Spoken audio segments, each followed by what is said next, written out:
Hello সকলকে, welcome back to my channel. তো আজকের দিনটা ছিল কালী পুজোর পরের দিন, অর্থাৎ 21 অক্টোবর। তো আজকে সকালেই আমরা বেনারস ট্রিপ থেকে বাড়ি ফিরেছি।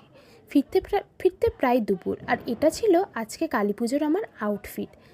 আমাদের অনেক প্ল্যান ছিল কালী পুজোতে ঠাকুর দেখতে বেরোনোর, কেননা আমাদের তো আজকে ফেরার কথা ছিল না, গতকাল ফেরার কথা ছিল, কিন্তু টিকিট অ্যাভেলেবেল না থাকায় আমরা একদিন পরে ফিরলাম। কিন্তু এত শখ করে এত প্ল্যান করে রেখেছিলাম যে কালী পুজোতে ঠাকুর দেখতে বেরোবো দু বোন মিলে, তো সেই প্ল্যানটা বৃথা হতে দিইনি। তো বিকেলবেলা রেডি হয়ে শাড়ি পরে, আর রিনি শাড়ি পরেনি কারণ ও ভীষণ টায়ার্ড ছিল, আমিও ছিলাম, তবে আমার খুব ইচ্ছা ছিল যে শাড়ি পরেই ঠাকুর দেখতে বেরোবো। তাই বিকেলবেলায় ঝটপট রেডি হয়ে চলে গেলাম।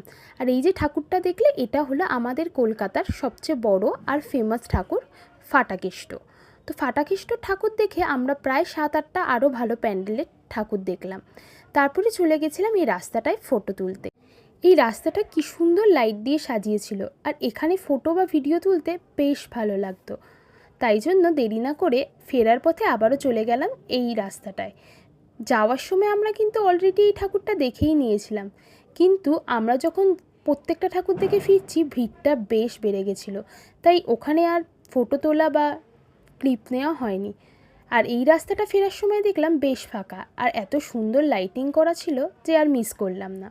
তারপরে আমরা বাড়ির সামনেই খুব বড় করে কালী পুজো হয়, তো সেখানেই ফকিরা ব্র্যান্ড এসেছিলো, ওখানের কিছু ফাংশনে দাঁড়িয়ে কিছুক্ষণ সময় কাটালাম। দেন বাড়িতে এসে কিছু বাজি নিয়ে বাজি ফাটালাম। আমি আর ইনি ঠাকুর দেখে ফেরার সময় অল্প কিছু বাজি কিনে এনেছিলাম।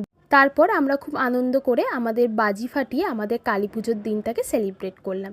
তোমরা কিভাবে কি সেলিব্রেট করলে আমাকে কমেন্ট বক্সে জানিও।